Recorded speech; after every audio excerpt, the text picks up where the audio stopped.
So my dude's Valkyrja, and today I want to talk to you guys about the new banners coming out in, I don't know, like 5 or so days.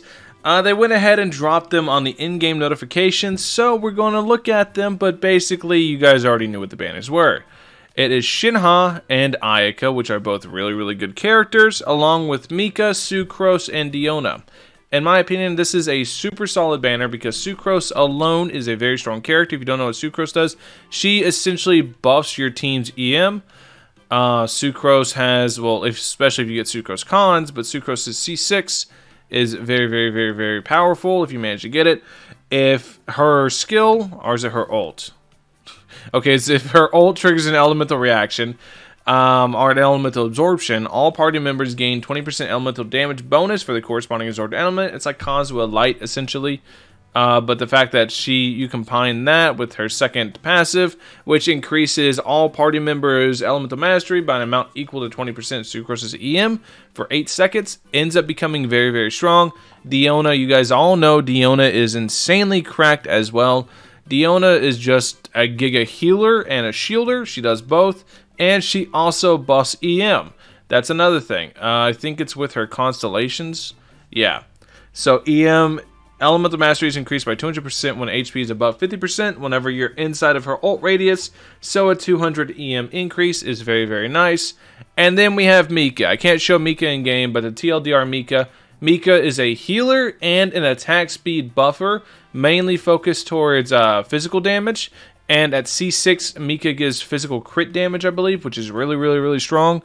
So Mika is really good with Eula, but for some reason they ran Mika instead with Ayaka and Shenhe. Now Shenhe, I have been getting so many questions about Shenhe. Now I love using Shenhe, but I also like using Ayaka and Aloy.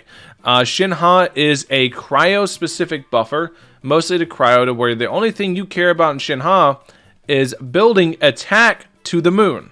You just want as much attack percent as humanly possible.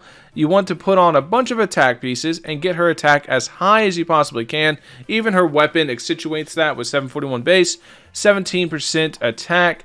Almost have 4k natural attack on Shenhe. She's not even level 90. So you get the idea. You want the attack as high as humanly possible because she and her abilities gives a portion of that attack to go ahead and buff basically your allies' attack as well, if that makes sense, right? Whenever you use her skill, if you press, she's going to, let's see, when normal attacks, charge and plunge attacks, elemental skills, burst, deal cryo damage to opponent, the damage dealt is increased based on Shenhe's current attack. And the way this affects it ends up becoming a massive boost. This is how you'll see people do like 40k normals on like Ayaka normals at C0, like mine's at C0. It's how you can do like 40k a normal with Ayaka. And then as far as Ayaka goes, Ayaka, I feel like you guys all know what she does. She's just an absolute nuke of an ult. Her ult is very strong. It absolutely nukes things. It just does tick damage, cryo tick damage at a decent multiplier, and very fast ticks. And if you pair it with a grouper like Venti or Kazuha, and then you pair her with Shenhe plus Bennett, you can melt basically anything in the game. Shenhe is very cracked for this as well.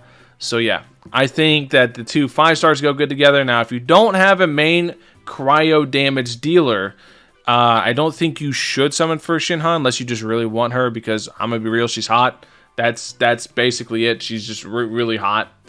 So that's a good reason to summon for her, I guess. If you don't have a good cryo buffer. But if you want Ayaka, Ayaka's just solid all around. Ayaka's just a really good damage dealer, one of the best DPS in the game. Really good for setting up some sick elemental reaction teams. You can go mono cryo even if you want to use Shenhe with her. Ayaka does absolutely insane damage, and her cons are nothing to sleep at as well. She has really good cons. It's just absolutely insane. I think Ayaka is a very strong character. I think Shenhe is a very strong character. I think this banner is really good all in all. With Diona, Mika, and Sucrose. So no matter which one you go for, I feel like those are very strong banners. The only issue being is I fully believe Nahida is rerunning next patch, and you're going to have Baiju, who's also going to be a pretty decent Dendro buffer. So it's mostly how you want to build your team. If you want to go for a cryo-heavy team, cryo-heavy playstyle, then this is definitely the patch/banners for you.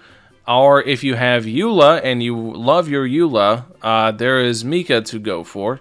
So Mika is going to be a good Eula buffer, in my opinion at least. I know it's only like 1 or 2 extra normals, but if you manage to get cons on Mika and also the extra physical damage that you're going to be able to do is going to be very nice. But the extra like physical damage increase is going to be really nice for Eula because that's what Eula really wants, because at least my Eula has a really high attack stat. So a physical damage percent increase is nice because there's not a lot of ways to buff that currently in the game. There's a lot of ways to shred physical resistance, but not a lot of ways to buff physical damage itself. So this is going to be really, really nice. Anyways, let me know what you guys think in the comment section below. That's my opinion on the banners. Basically, summon if you want a cryo team. Otherwise, wait till next patch, where I do believe there will be better units. Anyways, thank you guys for watching. Catch you guys in the next one. Peace.